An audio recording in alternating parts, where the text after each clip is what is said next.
আসসালামু আলাইকুম ওয়া রাহমাতুল্লাহি ওয়া বারাকাতুহু। সম্মানিত দর্শক শ্রোতা, ধারাবাহিকভাবে স্বপ্নের ব্যাখ্যার থেকে আজ আমি আপনাদের কাছে একটি গুরুত্বপূর্ণ স্বপ্নের ব্যাখ্যা নিয়ে এসেছি।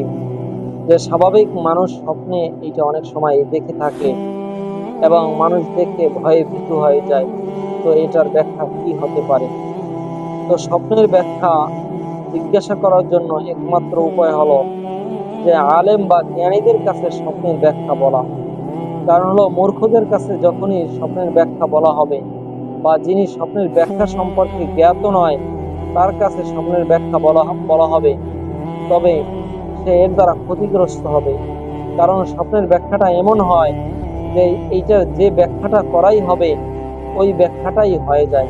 সুতরাং ভালো স্বপ্নে থাকা অবস্থায় কেউ যদি তার উদ্দেশ্য না বুঝে তার অন্য ব্যাখ্যা বিশ্লেষণ করে, তো ওইটাই হয়ে যায়।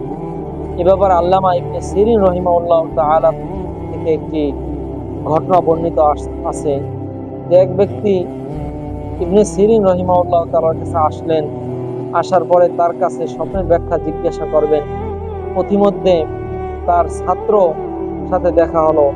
সে জিজ্ঞাসা করলো আল্লামা সিরিন রহিমাহুল্লাহ তাআলার কথা। তো বলেন, কি জন্য আসছেন? বলছে, স্বপ্নের ব্যাখ্যা জানার জন্য। তখন বলে, আমার কাছে বলেন, আমি বলে দেই। তখন ওই ছাত্রের কাছে বলার সাথে সাথে বলল যে আমি স্বপ্নে দেখলাম যে অমুক এলাকার পানি সব আমার পেটের মধ্যে নিয়ে যাচ্ছি বা আমি খেয়ে ফেলেছি। তো ওই ছাত্র ব্যাখ্যা করলেন যে আপনার তো পেট ফেটে যাবে। তো এই স্বপ্নের ব্যাখ্যাটা ছিল এই রকমের। তো সাথে সাথে ওই ব্যক্তি পেট ফেটে ইন্তেকাল করেছে।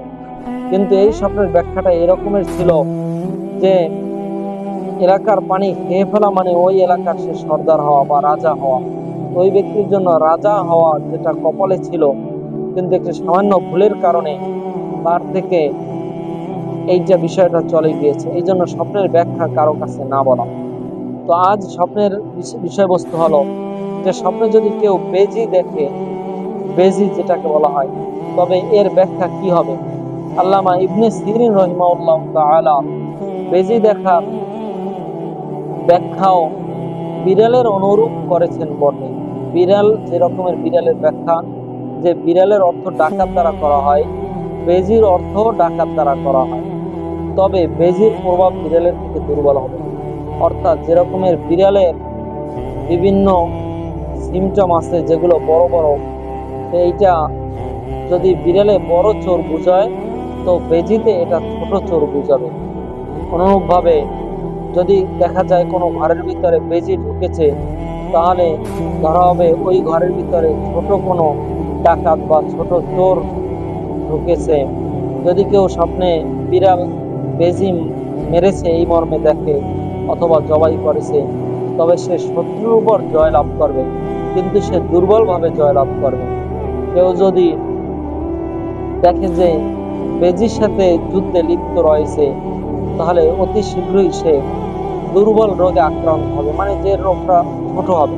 বিড়ালের সাথে আক্রান্ত হলে সেটা বড় হয়, কিন্তু এর সাথে যখন হবে বেজির সাথে, তখন এটা বড় হবে। তো অনুরূপভাবে আপনারা এটার ব্যাখ্যাটা, বিড়ালের ব্যাখ্যাটা দেখে নেবেন এবং বিড়ালের ব্যাখ্যা অনুযায়ী এটার ব্যাখ্যাটা আপনারা বুঝতে পারেন। আপনাদের যদি এই ভিডিওটি সামান্য ভালো লেগে থাকে তবে আপনারা অবশ্যই আমার চ্যানেলটিকে সাবস্ক্রাইব করে দেবেন। ধন্যবাদ। আসসালামু আলাইকুম ওয়া রাহমাতুল্লাহ।